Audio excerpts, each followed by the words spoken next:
So this one specifically is our demo unit.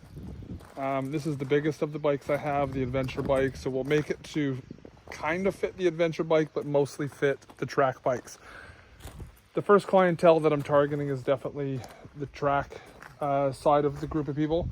So there's the Wabasco, and we also, this is supposed to be the Max Air Killer is what they're labeled as, is what Chrome was telling me. It's got all the bells and whistles of the Max Air, but it doesn't break all the time like the Max Air.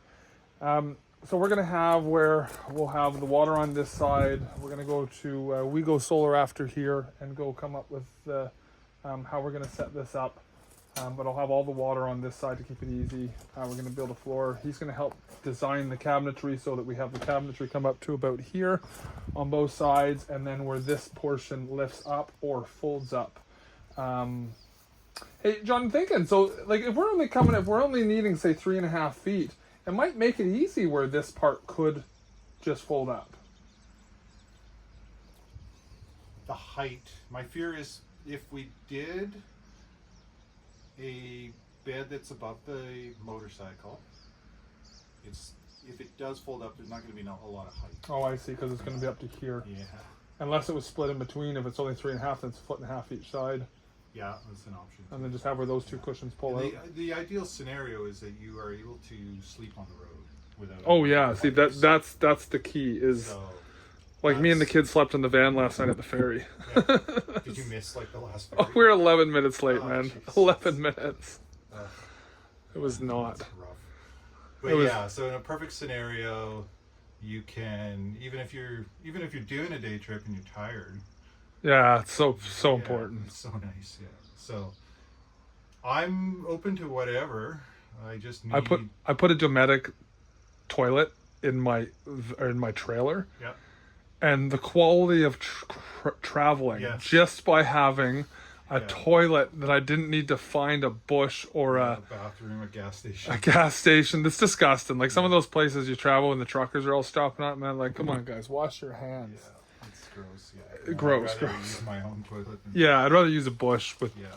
Than a gas station. Yeah.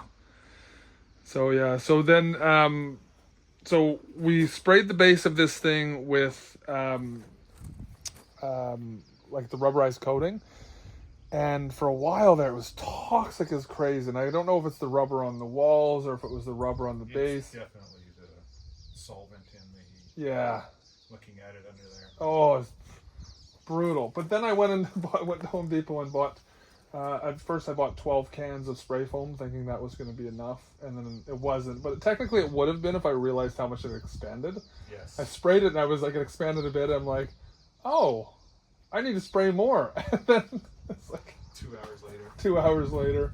But just by spraying all those holes on the side of the ProMaster, I was told that that's an area where a lot of people get a lot of moisture into the ProMasters. It's actually coming through those. So now doing that, now I'll just do all of them like that. And maybe what I'll end up doing too is spray foaming these. What do you think about that, John? Spray foaming, just these areas.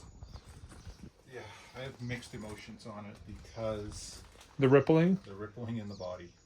Okay. And if I've heard situations where if it's done right that you don't see that, but I did my own Sprinter.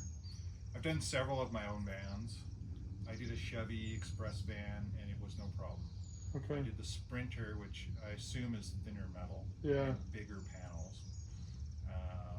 It looked like bad bodywork. Okay. Like it looked really noticeable. Like I can spot a spray foam van. Okay.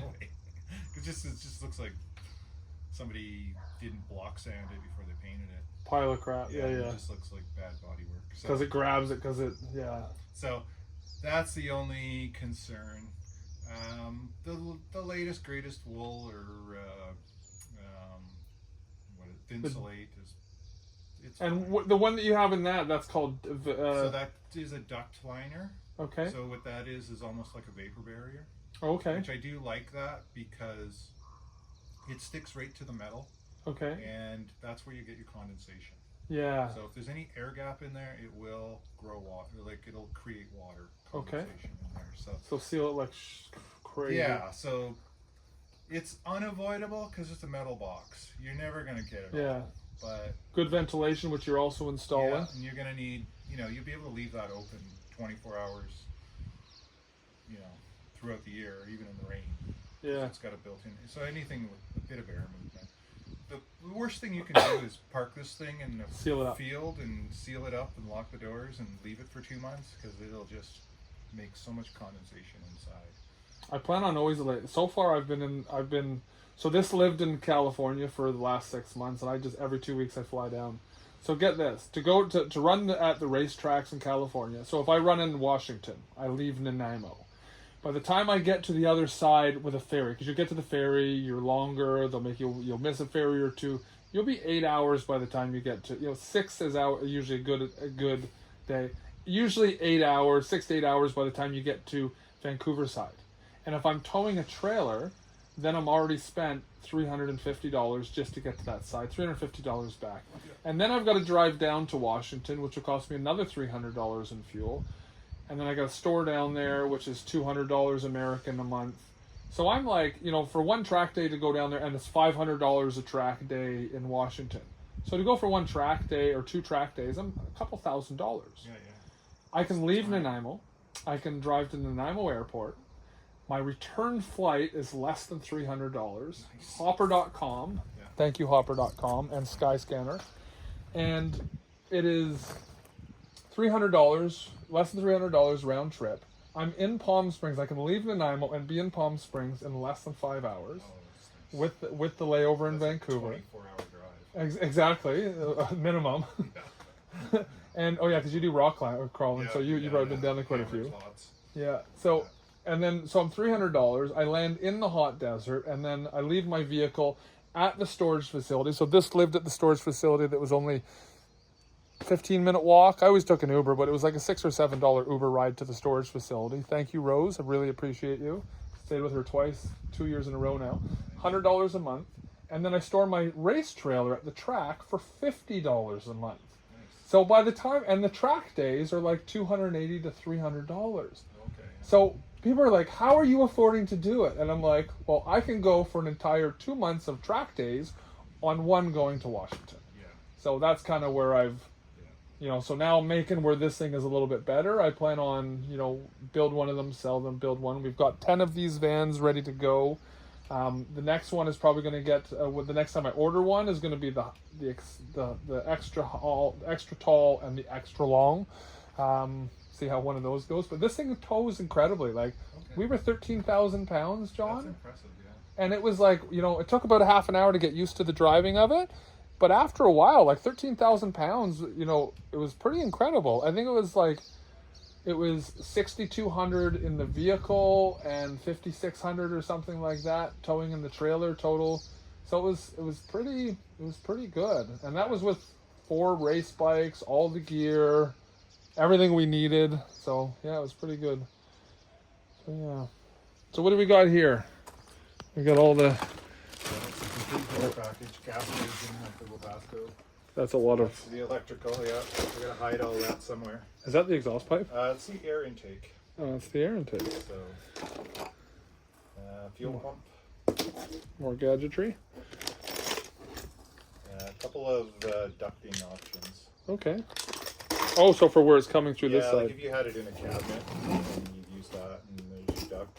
And then this other silver one, that's the exhaust. That's your exhaust. Gotcha.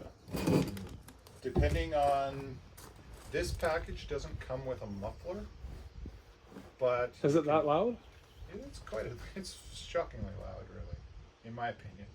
And if you've got a lot of ambient noise around, it's not a big deal. Yeah. If you're in a pack of other RVs that got their heaters... There's always generators going on the track. Yeah, you won't even hear it. I fall asleep to generators. Yeah, if there's a generator, it doesn't matter. But it's the... if you're in the bush by yourself, or, Tranquility, and then you've got it's like a little mini jet engine running. Okay. So they do make noise, but they make amazing amount of heat. So the amount of times I froze my nuts off. Yeah, you got heat. That's the bigger concern. You would not believe, most people, okay, I know you would understand, but most people would not understand how freezing cold it gets in the desert. They're -1 is a problem because during the day it's like 35 degrees. Your body gets huge swings. Yeah. huge swings. Your body gets used to it being 35. You're sweating. You're trying to do everything to stay cool during the day. And then at nighttime, like the sun drops, it's starts getting a little crispy. But around midnight, 1 a.m., I got a -10 sleeping bag and a big duvet throwing over it and wrapping it, and I'm mumming up every single night, like shivering. Yeah. So it's quite the it's And quite the the other excursion. thing, like probably doesn't affect you, but where I go, like we were out a couple weekends ago and it was pissing rain, Yeah. and I left the heater on for like 36 hours that we were out there, and it was nice. Came back to the truck and it was already warm, it was already dry. We put our rain gear up, it was dry in 20 minutes. That's wonderful. And just the dry heat was, and it really doesn't, like if you've got a solar panel, and we were parked in the trees, but we were getting adequate solar to keep that heater running for 2.5 days straight, kind of thing.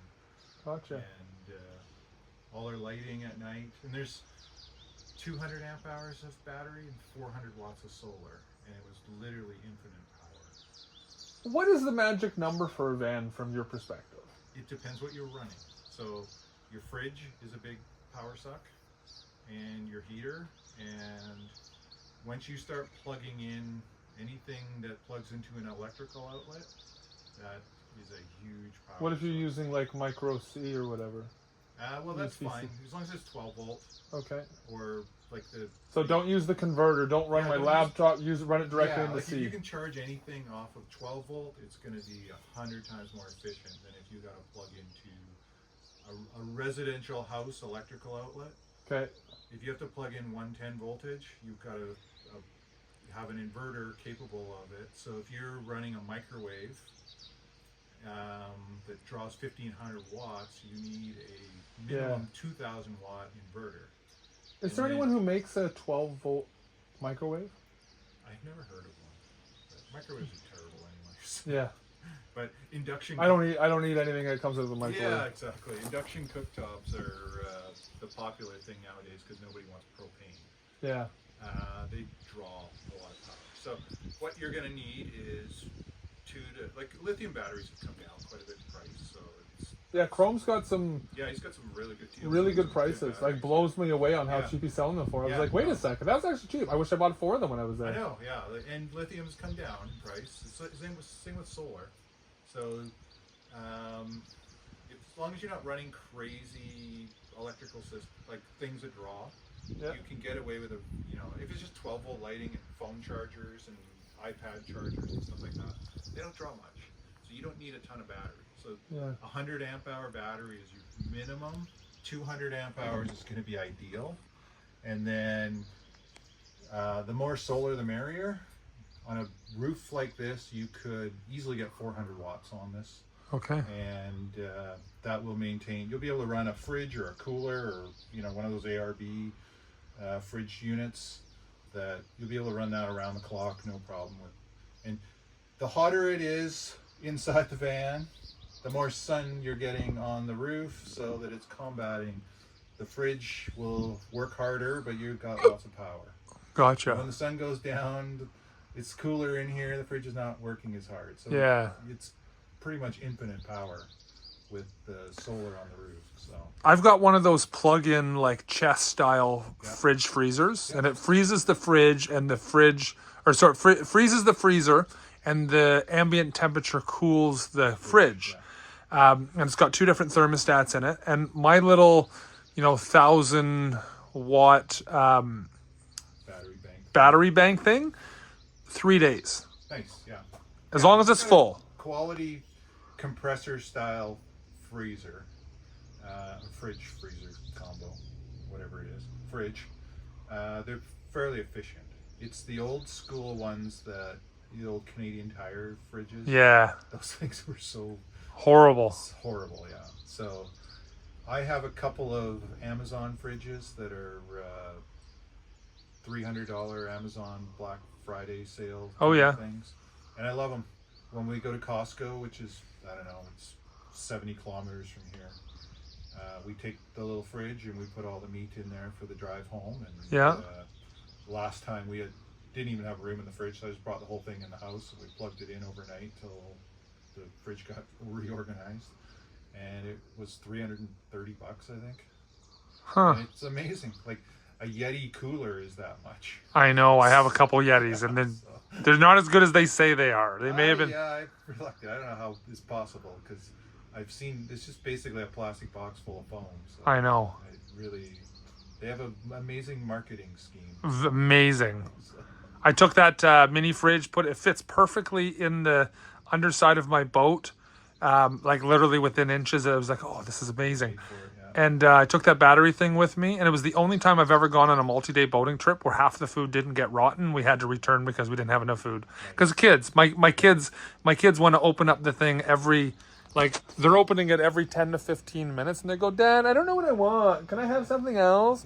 And then they take it out, and then it thaws, and they're like, oh, I don't want this. And so that's kind of what I experienced the whole time. And so finally, that was my first thing. And it was actually purchased from a buddy of mine, Chris Cathers, who owns a company called Komote, I think. Komote, it's the white bear. I'll have to get back to you on that. But he sold me a bunch of stuff, and it's just been absolutely amazing. So, and he's kind of trying to become a supplier as well. But so yeah, so what do we got going? What's your next theory here? Or what's your next step? Well, we have to make a game plan on a layout. Okay. And basically figure out materials and how we want to finish out things. Okay, let's do that now. All right.